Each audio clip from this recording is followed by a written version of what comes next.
Salut tout le monde, j'espère que vous allez bien. Ma petite troupe et moi, on va super bien.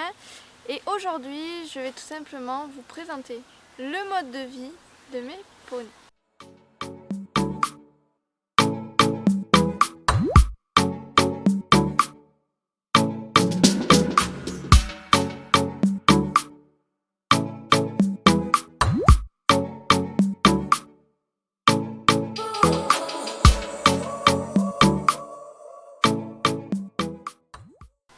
Alors, c'est la vidéo vraiment que j'avais vraiment très envie de vous tourner, même avant que je sorte la première vidéo sur cette chaîne YouTube. Et ça me tient énormément à cœur tout simplement de vous parler de mon vécu sur le système du Paddock Paradise. Alors, comme tout système et comme tout mode de vie, c'est quelque chose qui est venu petit à petit dans toute ma vie de propriétaire de chevaux à la maison. À savoir que les premiers chevaux qu'on a eu ici, c'était en 2000-2001, donc moi j'étais vraiment toute jeune. Et ensuite on a eu un troupeau qui s'est vraiment agrandi petit à petit puisque mes parents prenaient tout simplement des chevaux de retraite, donc qui partaient à la retraite en club, voilà tout simplement, et nous on leur offrait une vie auprès pour finir leur vie tranquillement, tout simplement.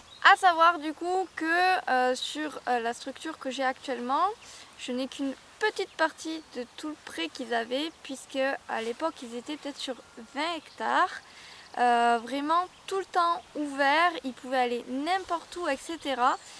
Et ils avaient des prés qui étaient dans les bois, ils avaient des prés qui étaient dans des prairies, ils avaient des prés qui étaient en pente, etc., etc. Et en fait, ils se promenaient toute la journée, toute la nuit.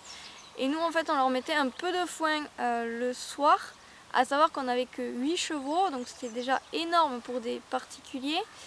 Mais en fait, le mode de vie, le lieu, la quantité d'hectares qu'ils avaient suffisait tout simplement à leur offrir une alimentation riche et de qualité. Il y a eu une jument à un moment qui est tombée malade et qui a eu une colique tout simplement et qui est morte de cette colique. Donc moi à l'époque j'avais 14 ans je crois. Et en fait je me suis un petit peu remise en question sur le mode d'hébergement qu'on offrait aux chevaux, à savoir que c'était trop grand, qu'il y avait trop d'accès dans toutes les parcelles et que du coup on ne pouvait pas les surveiller comme il faut. On ne pouvait pas assez bien les voir puisque nous quand on devait aller chercher le troupeau et qu'ils bougeaient et qu'ils pouvaient faire tout le tour de la maison, qu'ils pouvaient vraiment passer pour retourner dans le devant de la maison par exemple, ils pouvaient passer à peut-être 200 mètres de nous, on ne les voyait pas, bref c'était vraiment la galère, vous le comprenez. Bien sûr, quand on mettait le foin, on les voyait, mais c'était pas suffisant. Et du coup, en fait, je me suis toujours bloquée dans le fait d'avoir trop de prés, trop d'espace pour les chevaux. Tout simplement parce qu'on les voyait pas, on pouvait pas assez les surveiller, etc. Donc, personnellement, quand j'ai commencé à m'installer, j'ai voulu faire une écurie totalement classique, à savoir des box. Donc, à la base, je voulais faire une écurie de 9 box. Des paddocks, donc j'avais 4 paddocks déjà faits, voilà. Et ensuite un pré élevage qui est tout simplement le pré que vous voyez derrière moi avec les 3 loulous. Un pré pour la pension pré. Et du coup les chevaux en box sortaient dans l'idée en paddock toute la journée. Donc les paddocks étaient assez grands puisque c'est ce pré là que je vous montre qui était divisé en fait en 4 paddocks de même dimension, donc c'est vraiment des grands paddocks. Pour certains ça aurait été un petit peu des prés, voilà. Et de fil en aiguille, en fait, en commençant à prendre des chevaux en pension, etc., en voyant aussi l'investissement, je me suis dit c'est pas forcément ce que je veux faire. Et j'ai revu petit à petit en fait mes structures, j'ai enlevé tous les paddocks, j'ai fait un grand pré à la place. J'ai ensuite enlevé des divisions de prés, j'ai fait d'autres prés, etc. Et je suis venue à l'idée de en fait faire des prés tournants. Donc pendant des années, mes chevaux étaient en fait dans un pré. Ils y restaient 2 mois et ensuite je l'ai changé tout simplement de pré. Je passais dans un autre pré, donc ça me demandait à un moment dans l'année, voilà, une fois tous les 2 mois, de prendre tout le troupeau en licol et de les changer petit à petit, les individus les uns après les autres. Vous le savez avec Voyou, donc il n'était pas aveugle à l'époque, mais il a toujours en fait eu du mal à être tout seul et à gérer son stress en cas de solitude. Et du coup en fait ça engendrait toujours du stress, etc., de l'excitation sur les chevaux. Ensuite il est venu aussi un petit peu la mode du foin à volonté, puisqu'à l'époque ça y était pas. Donc je dis la mode puisque c'est en fait un phénomène qui arrivait très vite et en grosse masse, donc c'est vraiment un effet de mode.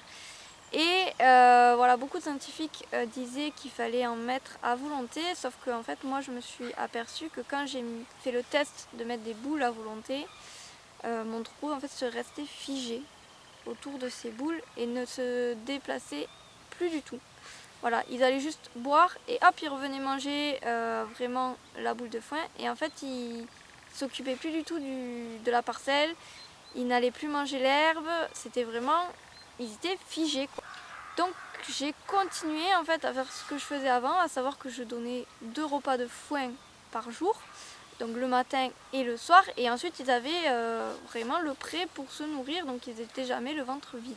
Suite à ça, je suis rentrée en formation monitorat, et là en fait est revenu le problème du foin à volonté, puisque j'étais obligée de mettre du foin à volonté. Je savais les conséquences du foin à volonté sur mon troupeau, sur le fait qu'ils allaient plus se déplacer, qu'ils allaient rester enlisés dans cette botte. Et donc en fait, petit à petit m'est venue l'idée en fait de les faire aller sur 2 parcelles. Comme ça en fait ils pouvaient se déplacer d'une parcelle à l'autre, ça engendrait un mouvement. J'avais toujours une parcelle où je laissais en repos, donc 3 mois de repos, parce que j'avais vu avec mes vétérinaires à l'époque que c'était le temps qu'il me fallait à la parcelle pour naturellement en fait se purifier avant de revenir avec un chargement dessus. Et pour le coup, j'ai dû fonctionner comme ça toute mon année de formation parce que je ne pouvais pas faire mieux. Voilà, tout simplement. Cette année où j'ai pu observer un petit peu mon troupeau, j'ai pu les voir évoluer, j'ai vu qu'il y avait quand même du déplacement, qu'ils allaient manger, mais ils restaient un petit peu quand même ancrés, mais petit à petit, il y avait du mieux, tout simplement. Ils allaient plus vers la pâture qui était ouverte, ils allaient plus dans cette recherche d'alimentation qu'ils n'avaient pas jusque-là. Et donc j'ai gardé ce principe où j'ouvrais en fait les parcelles jusqu'au jour où on a eu des problèmes avec les chevaux. Vous êtes au courant, on a eu voilà, des soucis la nuit qui se passaient avec les chevaux. Et donc en fait je me suis dit, le problème c'est que si dans la nuit ils vont en fait dans la parcelle la plus éloignée et qu'on ne peut pas les voir, ça allait poser problème, ça pouvait vraiment faciliter la tâche aux gens malveillants. Et donc j'ai décidé tout simplement de fermer mon troupeau la nuit dans une parcelle la plus proche de la maison, comme ça les chiens les voyaient. Ils étaient très proches des autres poneys, ils étaient le plus loin possible de la route, donc les gens ne pouvaient pas les voir. Il fallait vraiment entrer jusqu'à l'écurie. De l'écurie, il fallait les chercher, puisqu'en fait ils étaient vraiment, j'avais mis le foin le plus loin et ils étaient en contrebas, donc dans la nuit, s'il n'y a pas la pleine lune et s'il n'y a pas un élément qui remontait du troupeau devant, en fait on les voyait pas. Voilà. Donc j'avais vraiment fixé mon troupeau en bas pour la sécurité, pour la stabilité, la sérénité en fait de tout le monde, et la journée pour qu'ils aillent profiter en fait de la parcelle, et la nuit du coup ils étaient dans ce petit, dans 1,5 hectare quand même, où en fait ils avaient le foin, l'abri et l'eau. Donc ça s'est passé du coup l'an dernier, et j'ai encore toujours eu cette recherche d'alimentation qui était de plus en plus présente, qui les incitait beaucoup plus. Mais j'avais toujours le souci en fait de les trouver la journée, quand j'avais les cours, etc.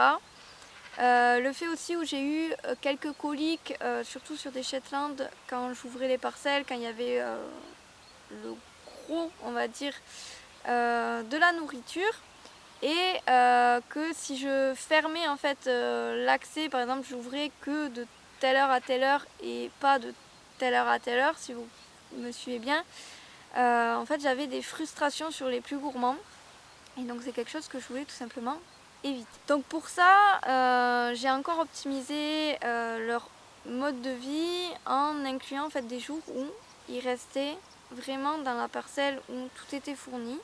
Et ce sont les jours le mercredi tout simplement et le samedi, les jours de forte affluence, les jours en fait où les cavaliers vont les chercher, les ramènent, s'occupent d'eux, il y a du mouvement, il y a toujours quelque chose qui se passe, etc. Et en fait, le fait qu'ils aient le foin quand même à volonté, ils ont cette nourriture en abondance. Le fait qu'il y ait les cavaliers qui s'en occupent, qu'il y a vraiment de l'activité quoi sur le club, fait qu'en fait ils n'ont plus cette frustration de la nourriture qui leur est pas offerte, on va dire, qui n'est pas cette recherche d'alimentation, et ça a fonctionné tout simplement. En définitive de cette vidéo, ce que j'ai vu moi d'amélioration dans mon troupeau avec ce système de Paddock Paradise, c'est tout simplement déjà de 1, le déplacement du cheval, la recherche vraiment de nourriture. Ils s'en vont, ils passent des heures dans les parcelles pour aller chercher de l'herbe, pour aller chercher des feuilles. Les glands à l'automne, donc je n'ai jamais eu de problème avec ça. Voilà, je ne fais pas forcément la parenthèse là-dessus. Ils sont beaucoup plus vivants aussi.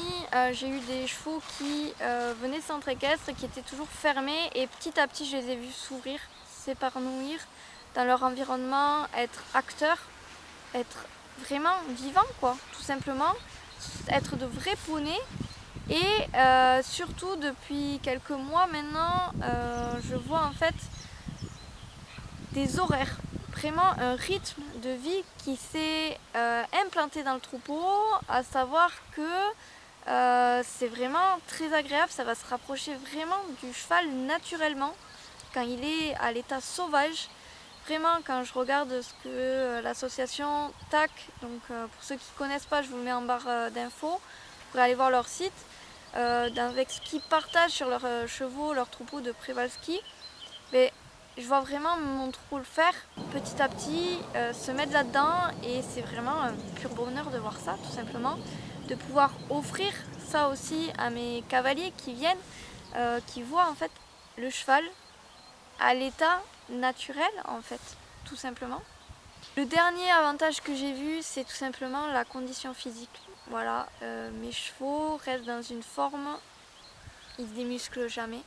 Voilà. Au niveau du confort, c'est quelque chose que je vais encore améliorer. Vous le savez, je vais faire les clôtures en bois, mais il va y avoir plein d'autres choses qui vont se passer, qui vont vraiment être là pour leur apporter encore plus de confort dans leur mode de vie.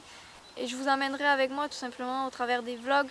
Voilà, quand on va faire des bricolages sur le pré, pour que vous voyez un petit peu tout ce que je mets en place pour mes chevaux.